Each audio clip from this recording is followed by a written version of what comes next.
What was wrong with communism, Stalinism, implementation of communism in the Soviet Union? Why did it go wrong? So And in what ways did it not go wrong? In what ways did it succeed? let me start with the second part of that question. And that's a very difficult one to answer, in part because I morally and ethically am opposed to any form of authoritarianism or dictatorship. And often when you talk about the successes of a government or what it did developmentally that might have been positive, we have to abstract ourselves from what we morally believe and just kind of look at the record, right? I would say that the Soviet experiment started off by in Lenin's time as the attempt to kind of just hold a holding action. Hey, we don't really have the conditions to rule this country. We have the support of the working class, or most of it, but the working class is only, 3% of the population. The peasantry is really against us. A lot of this 3% of the population has died in war, and half of them supported the Mensheviks and the more moderate socialists anyway. But the alternative in their minds was going to be a far right reaction, some sort of general taking power in a coup or whatever else, or just them ending up back in prison because a lot of them were in prison under the Tsar or just killed. So they figured, all right, we're going to have a holding action where we maintain as much of this territory of the old Russian Empire as possible. We'll try to slowly implement changes, restabilize the economy through something called a new economic program, which was kind of a form of social democracy, if you will, because it allowed market exchange for the peasants, combined with state ownership of industries in the cities.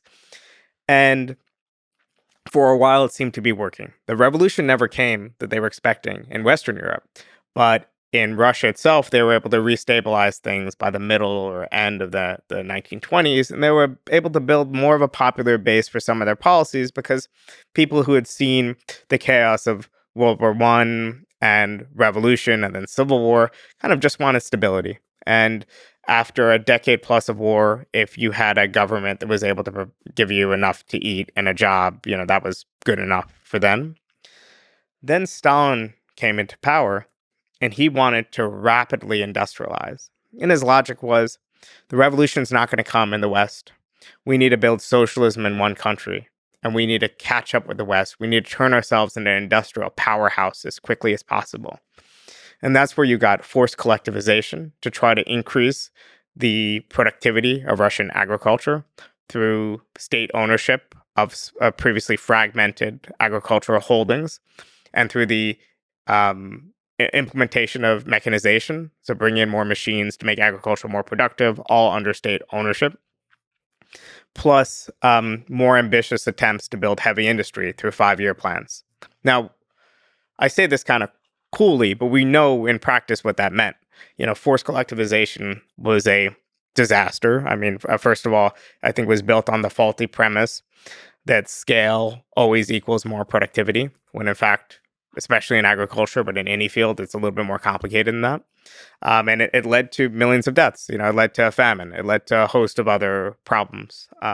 Industrialization, in the way that it happened under Stalin, also kind of unbalanced the Soviet economy to lean too heavy towards heavy industry, not enough for medium or light industry.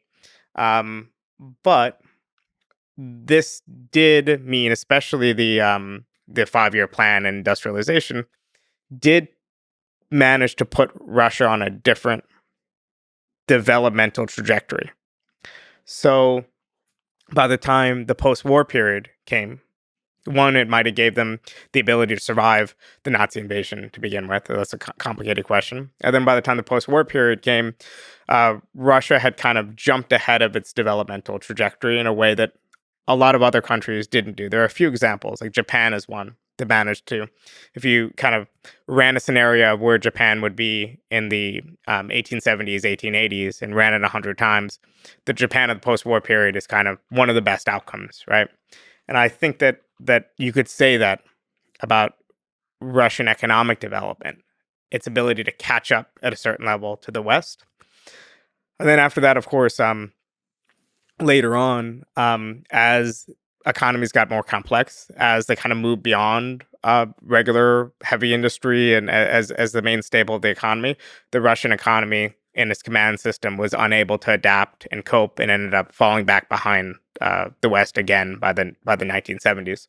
So all this is a very long story to say that a lot went wrong in Russia. The economic picture is actually a little bit more complicated. Politically, I think it's just a small party without much popular support, but with real popular support in a couple cities, but without a lot of popular support empire wide, took power, and they felt like they couldn't give back power, and they kept holding on to power, and eventually among their ranks in these conditions, uh, one of history's great tyrants took power and was able to justify what he was doing, in the context of the Russian nation and development, but also all the threats that came from abroad through, the Civil War wasn't just a civil war; it was really an invasion by many imperial powers all around the world, as well. So I think a lot of it was conditions and circumstance, and I guess the question really is, to what role ideology played. Was there something within the socialist tradition that might have lent itself to authoritarianism?